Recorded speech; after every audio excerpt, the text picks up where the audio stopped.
Bonjour tout le monde, bienvenue sur ma chaîne pour cette nouvelle vidéo. Dans cette vidéo, je vais vous présenter le Retevis M11 qui est donc un poste mobile UHF VHF, donc VHF 50 watts, UHF 40 watts, avec également fonction réception aviation et d'autres fonctions intéressantes que je vais vous détailler dans la vidéo. Donc dans la boîte, on va bien entendu trouver le manuel d'utilisation qui est assez complet, mais qui n'est malheureusement pas en français, en allemand et en anglais. Mais il est plutôt complet, c'est plutôt pas mal. On va bien entendu trouver notre radio. Donc c'est quand même, comme vous le voyez, une radio assez conséquente, on va dire. C'est tout de même un mobile. Donc voilà comment se présente la bête. On va revenir en détail, bien sûr, sur toutes les fonctionnalités dans la vidéo. Ensuite, on va bien entendu retrouver le matériel basique. On va avoir notamment le câble de programmation. Ça, c'est plutôt pas mal. Retevis fournit en général toujours les câbles de programmation. On va avoir le câble d'alimentation. On va avoir un câble RJ45 qui va nous permettre de détacher la façade du poste, ce poste ayant une façade détachable. Vous allez donc pouvoir mettre l'unité principale sous le siège, par exemple, et mettre uniquement la face avant sur le tableau de bord, grâce à ce câble. On va trouver également le micro. Le micro est plutôt sympa, je vais y revenir en détail. Ce micro va vous permettre de piloter entièrement votre radio. On va venir en détail plus tard dans la vidéo. Et on va retrouver le rack classique pour supporter notre radio.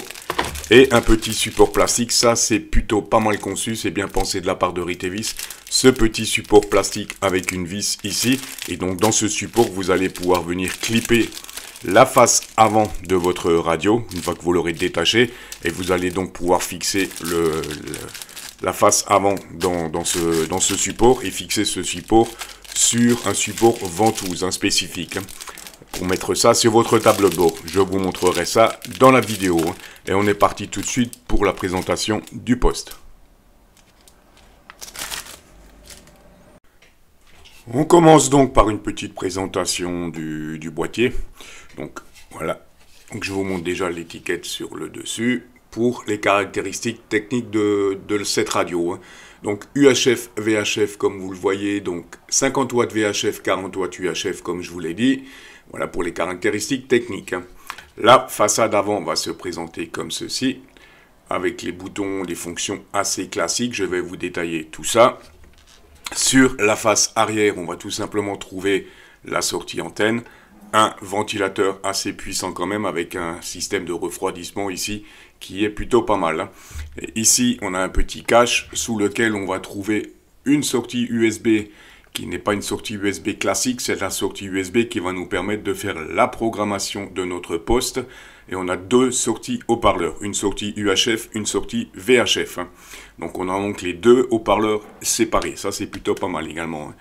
Sur l'autre côté, ce qui est bien pensé également, là on le voit bien, on a deux sorties micro. En fait, on a une sortie micro sur la façade détachable et on a une sortie micro sur l'unité centrale. Donc si vous montez le poste, vous le gardez avec la façade, vous allez brancher le micro ici. Et si vous ne gardez que la façade sur votre tableau de bord par exemple, vous allez utiliser cette sortie micro là. Voilà, et au niveau du poste, comme on le voit pour ce qui est refroidissement là, il est vraiment bien prévu, avec de l'aération un petit peu partout. Voilà pour une présentation rapide du boîtier. Je vais démonter la face avant, comme je vous le dis depuis un petit moment, elle est démontable. Il suffit d'appuyer sur le bouton qui est juste là et je la monte sur le support et on est parti pour la présentation des fonctions de ce boîtier.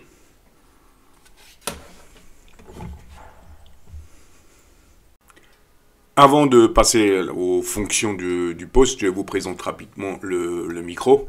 Donc je trouve qu'il est plutôt bien conçu. On a toutes les fonctions sur le micro. Ici, on a déjà deux petits interrupteurs, comme vous le voyez. Un bouton qui va nous permettre, on voit la petite clé, de bloquer les fonctions de notre radio. Ici, on a un petit bouton, le micro, une fois qu'il est branché, est rétroéclairé. Donc, vous allez, avec ce commutateur, pouvoir éteindre le rétroéclairage. Et vous avez toutes les touches, comme vous le voyez, de fonction. Donc, pour monter, descendre en fréquence, mute pour couper le volume de la radio. Ici sur la droite, vous avez 4 touches de fonction, donc les fonctions sont déjà attribuées comme vous le voyez, pour entrer une fréquence, passer sur le VFO A ou B, mais l'avantage c'est que ces 4 touches sont programmables via le logiciel de programmation, hein. On y reviendra dans la vidéo, hein. Voilà, et donc les touches ici pour rentrer directement une fréquence. Et vous avez également 2 boutons sur le dessus qui vous permettent de vous déplacer soit en mode VFO, soit en mode canal. Voilà pour le micro que je trouve plutôt pas mal. Et on passe donc tout de suite aux fonctions de la radio. On est parti tout de suite pour les différentes fonctions de cette radio. Donc, comme je vous le disais en début de vidéo, la façade est détachable et grâce au support fourni, on va donc pouvoir le monter sur l'exemple là que j'ai, c'est un support avec une ventouse, hein. Donc je trouve ça relativement pratique pour fixer ça dans le véhicule, hein. Et vous mettez l'unité centrale tout simplement sous le siège. Ça, c'est plutôt pas mal, hein. Donc on est parti pour les fonctionnalités de cette radio. Donc du côté droit ici, VFO et mémoire, c'est tout simplement le bouton qui vous permet de basculer du mode VFO ou mode mémoire, hein. Et ici le bouton fonction, qui va nous permettre donc d'utiliser les différentes fonctions. Donc en mode VFO, bien sûr on se balade en mode VFO normal, comme vous le voyez. Non, là je suis en mode canal, hein, pardon, hein. On voit le numéro du canal qui est affiché ici. Voilà, là je suis en mode VFO. Donc en mode VFO, en fonction du step que vous avez sélectionné, vous pouvez vous déplacer bien sûr comme vous voulez, hein. Appui prolongé plus d'une seconde sur le mode VFO et vous allez scanner en mode VFO, tout simplement, hein. On rappuie pour arrêter. Le principe est le même en mode canal. Je passe en mode canal, appui prolongé et je scanne les canaux qui sont mémorisés dans la radio, tout simplement, hein. Voilà, je repasse en mode VFO.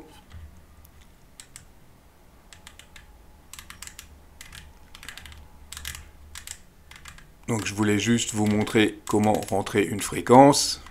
Vous allez voir que c'est relativement simple.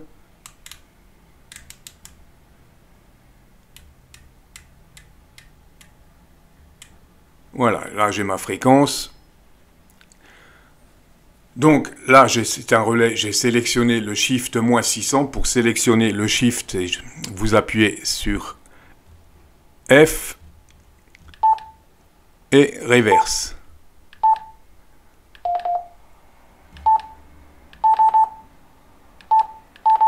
Voilà, pour afficher les différents modes, hein. Donc reverse plus et reverse moins. Donc -600 pour la bande VHF, tout simplement. Une fois que vous allez rentrer cette fréquence et que vous voulez la sauvegarder, c'est tout aussi simple, hein. Vous appuyez toujours sur F. Vous avez le numéro du canal qui clignote. Vous sélectionnez le canal que vous voulez avec le bouton fonction et vous appuyez sur mémoire pour enregistrer, hein. C'est aussi simple que ça d'enregistrer une fréquence sur cette radio, hein. On a le bouton tone qui va nous permettre d'accéder aux différentes tonalités, comme vous le voyez. Voilà. Le bouton low qui va nous permettre de changer les puissances, tout simplement. Donc là, je suis en grande puissance. Je vous montre, grande puissance. Je passe en petite puissance et en moyenne puissance. Voilà. Le bouton bande, je vous l'ai déjà montré pour sélectionner les bandes VHF, UHF et bande aviation. Tout simplement. Voilà. Ce qui est intéressant à retenir sur cette radio, c'est que vous avez donc 2 VFO séparés, totalement séparés, et vous allez donc pouvoir écouter 2 fréquences simultanément. Que ce soit 2 fréquences VHF, 2 fréquences UHF, ou une fréquence VHF, une fréquence UHF, il n'y a pas de souci, vous allez pouvoir écouter 2 fréquences. Et bien sûr, émettre sur un seul VFO. Donc là, je suis sur ce VFO là, il est sélectionné. Pour passer sur le deuxième VFO, j'appuie sur le bouton du VFO correspondant. Donc ça, c'est le VFO A, ça c'est le VFO B. Donc ici, vous réglez le squelch et le volume pour chaque VFO, hein. Donc pour basculer sur le deuxième VFO, je vous l'ai dit tout simplement, voilà. Et je suis sur le deuxième VFO, hein, tout simplement, hein. Donc à partir de là, je vous l'ai dit, on règle le squelch et le volume des 2 VFO. Et ici, vous avez tout simplement le bouton marche-arrêt. Voilà en gros, vraiment simplifié pour l'utilisation de cette radio qui est vraiment super simple, hein. Je vous montre encore comment accéder aux différents menus. Donc, vous appuyez sur le bouton F, le bouton fonction, et quand le bouton clignote, vous appuyez sur ce bouton, le bouton fonction, hein. Et à partir de là, vous avez toujours, là, vous avez l'ensemble du menu, hein. Donc ici, c'est le menu concerné, ici, donc si l'option est activée ou non, hein. Voilà, donc là vous pouvez faire un reset, vous avez les options pour les bips, le step, la modulation, voilà, etc. hein, pour donner un nom au canal. Bref, vous avez toutes les options dans le menu ici. Relativement facile également, je trouve, hein. Donc c'est vraiment pour moi une radio très simple à utiliser, hein. Et F pour ressortir du menu tout simplement, hein. Voilà. Je vais encore vous présenter le logiciel de programmation, vous expliquer un petit peu les différentes fonctionnalités de ce logiciel. Je vais également encore vous faire écouter un petit peu le trafic VHF et surtout le trafic aviation, parce que je sais que ça intéresse pas mal de monde, l'écoute du trafic aviation. Et bien entendu, on va faire les différentes mesures, hein, puissance et harmonique.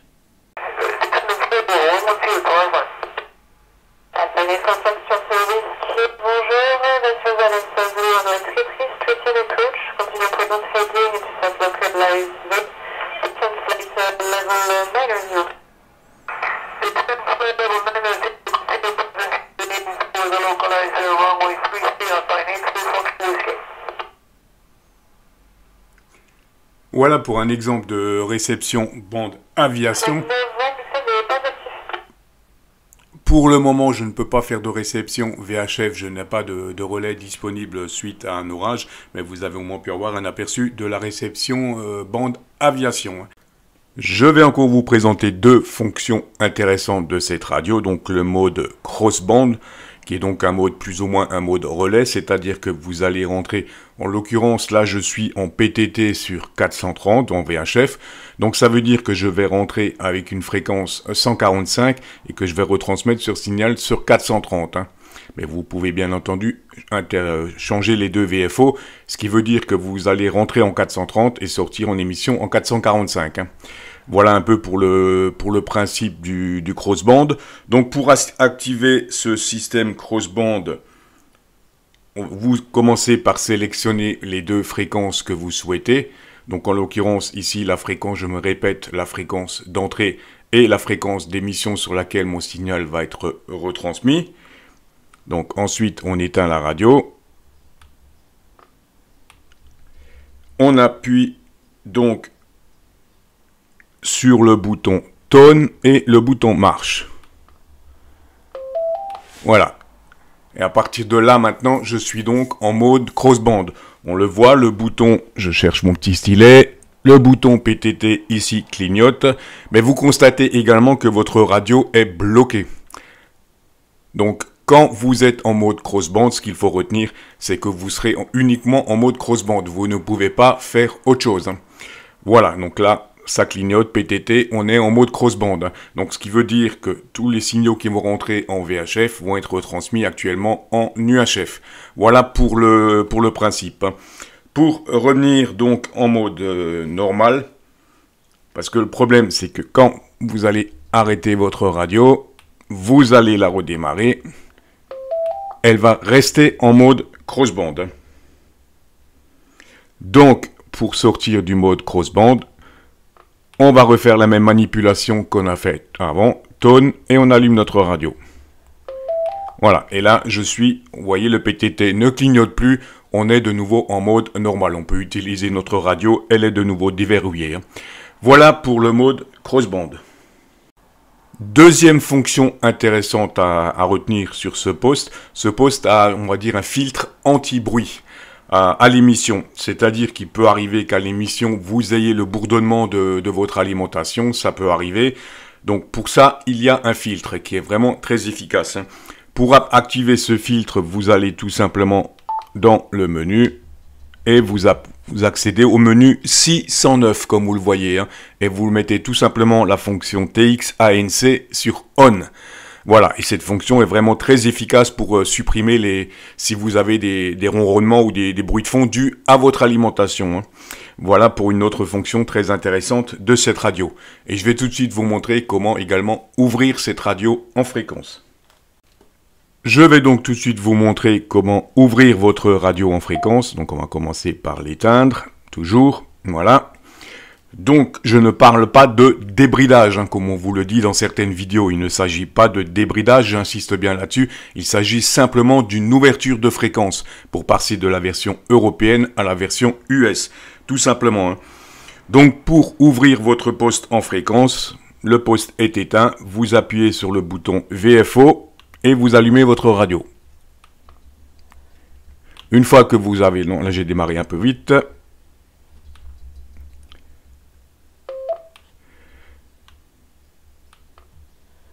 Voilà, ensuite avec Call, on va sélectionner.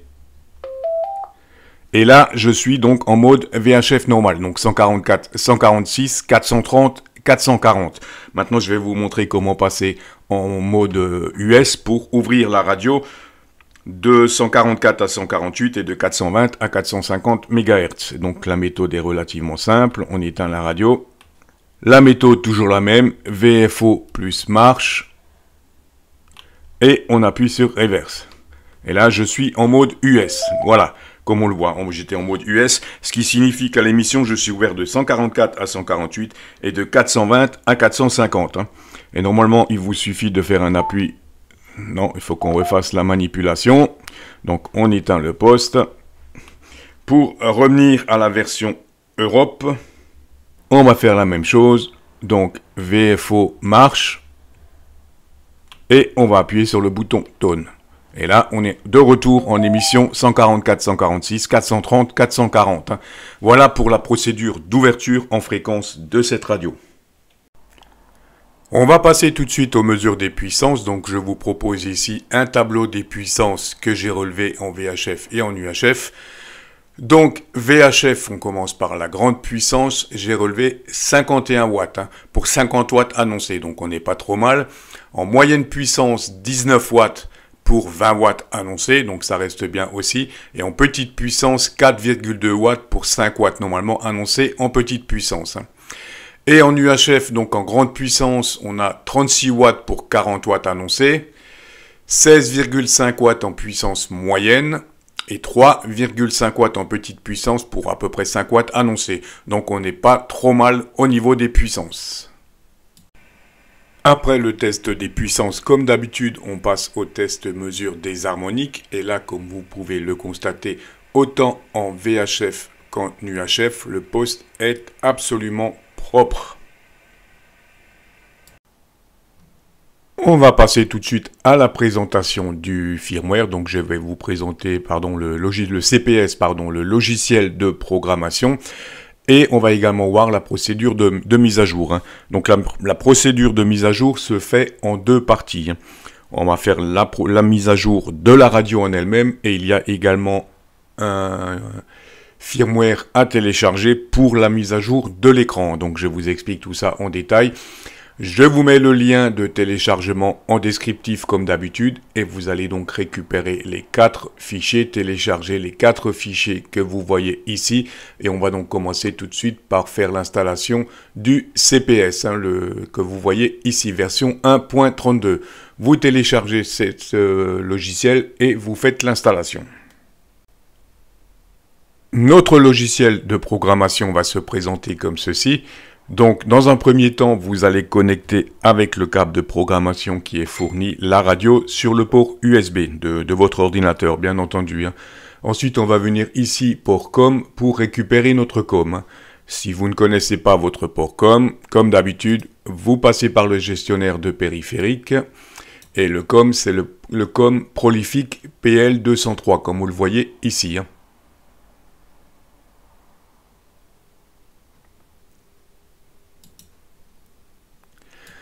Donc, vous sélectionnez votre port COM, ensuite vous cliquez sur la flèche ici pour faire RAID, pour récupérer les fréquences que vous avez dans votre radio.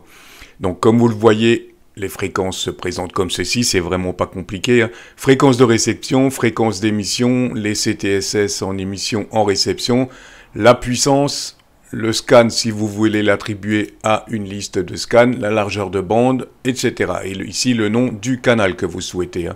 Donc à partir de cette fenêtre, vous faites toute votre programmation. Ici, on a donc l'onglet VFO, donc ça, on n'y touche pas, ça sera tout simplement les fréquences de nos différents VFO. Scan Channel, donc là, vous avez 5 groupes que vous allez pouvoir programmer. 5 groupes de scans que vous allez pouvoir programmer, comme vous le voyez, fréquence réception, fréquence émission. Donc en sachant que le L correspond à la fréquence la plus basse de votre portion de scan et le U sera la fréquence la plus haute. Et vous allez donc pouvoir créer 5 groupes de scans. Voilà, scan list, donc c'est ce qu'on va retrouver, les listes de scans. Basic setting, ici vous allez pouvoir personnaliser entièrement votre poste. Donc options, c'est toutes les options. Donc AM automatique, etc. Crossband, on y revient à ce fameux crossband. Vous pouvez définir quel sera le VFO émission ou réception, comme vous le voyez. Donc DTMF, tout ça, volume. Vous allez pouvoir également modifier l'intensité de l'affichage, comme vous le voyez, le micro-gain, etc. Voilà. Ensuite, TOT ici, donc ça, c'est votre temps de parole à l'émission, que vous allez pouvoir modifier également. Et ce qui nous intéresse, c'est l'option Key ici. Donc micro, ça va être les 4 touches que je vous ai montrées sur le micro. D'origine, voilà la programmation qu'on a. Et vous allez donc pouvoir attribuer les fonctions que vous voulez à ces 4 touches sur votre micro. Et donc sur la face avant de votre radio, vous le voyez, vous avez également 2 touches que vous allez pouvoir paramétrer. Notamment la touche CTRL. Donc à cette touche, je vais attribuer la fonction 1750 pour ouvrir mes relais. Et voilà en gros pour le logiciel de programmation, le CPS. Vraiment pas compliqué. Donc une fois que vous avez terminé votre programmation, vous cliquez sur Write pour envoyer tout ça dans votre radio. Et ici, vous allez pouvoir faire une sauvegarde de votre programmation. Ça, c'est quand même pas mal. Vous allez pouvoir faire une sauvegarde. Quoi qu'il arrive, vous aurez une sauvegarde de votre programmation. Voilà pour la présentation de ce CPS. Et je vais tout de suite vous expliquer encore la procédure de mise à jour de cette radio. Pour mettre notre radio à jour, je vous ai donc fait télécharger tout à l'heure les fichiers suivants. Firmware Update Tools, donc ça va être le petit exécutable qui va nous permettre de faire notre mise à jour. Et ici, donc MA1 Firmware Update Opération, ça c'est la documentation qui vous explique comment faire. Et ici MA1 Firmware File, donc ce sont les 2 fichiers qu'il nous faut pour notre mise à jour. Donc une fois que vous aurez téléchargé tout ça et dézippé tout ça, vous aurez ceci. Voilà, donc ce que vous voyez ici à gauche de l'écran, c'est donc le fichier ici, donc l'explication, la documentation, et vous avez donc 2 répertoires. M-1 firmware, c'est le fichier qui va contenir les 2 fichiers binaires qu'il nous faut pour notre mise à jour, et ici firmware upgrade, on aura donc le petit exécutable qui va nous permettre de faire la mise à jour. Et je vous explique la procédure. Donc on est parti pour la procédure de mise à jour. On va tout simplement suivre ce qui est écrit ici et on est parti tout de suite. On est donc parti pour la procédure de mise à jour de notre poste en lui-même et de l'écran avec les 2 fichiers binaires qu'on a téléchargés. Donc il suffit de suivre la documentation PDF. Donc, comme vous le voyez, donc premier temps, appuyez sur le bouton bande et allumez votre radio. Donc bande, on allume la radio et la radio est donc en mode update. Ensuite, on va dans l'application, on sélectionne le port COM, donc en l'occurrence COM 13, OK. On va sur Tools, Update, on a cette fenêtre qui s'ouvre. Et ici, on vient donc récupérer le premier fichier déjà, donc le fichier Mainboard, application. Donc Open, et on va récupérer dans les téléchargements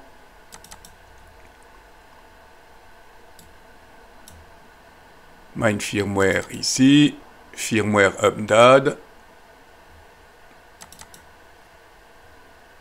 Et on va donc récupérer le fichier Mainboard application, qui est celui-ci. pour la mise à jour de la radio, hein, dans un premier temps. Hein. Donc on récupère ce fichier et on fait update.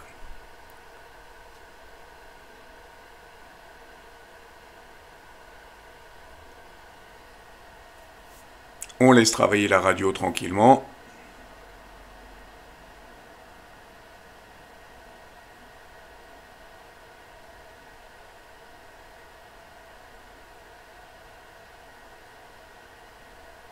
Donc, ne vous plantez surtout pas de fichiers binaires, hein, bien entendu. Hein.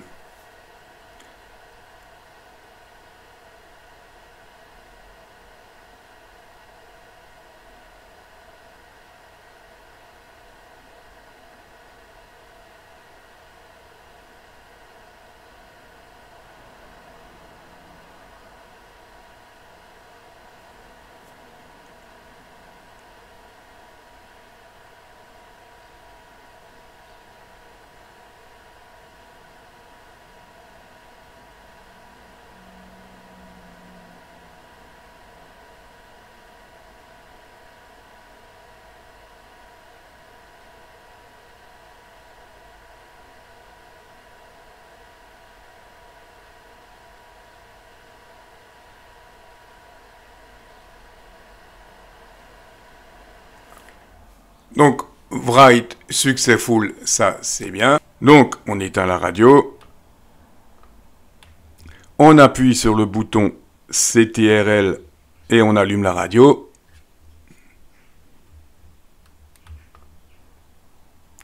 Voilà. Panel update. Et là, donc, on refait exactement la même chose. Hein. On récupère donc, comme je l'ai fait, le fichier écran LCD et on fait update. Voilà, et là on est parti pour la mise à jour de notre écran.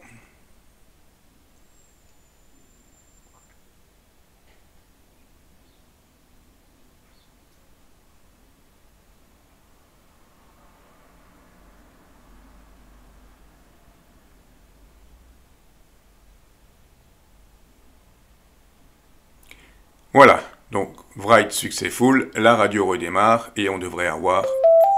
Voilà, nickel, la mise à jour a bien réussi. Voilà pour la procédure de mise à jour, donc en deux parties, la radio en elle-même et la partie affichage. Voilà pour la présentation de cette radio Retevis MA1, 50 watts VHF, 40 watts UHF.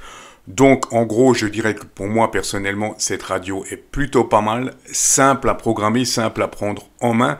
Le seul petit bémol, je dirais, c'est que je trouve que personnellement le CPS est assez simple, un peu trop basique. Hein, et j'ai constaté certains bugs dans le CPS. Hein, notamment si vous avez suivi, j'avais programmé une fréquence relais avec un shift.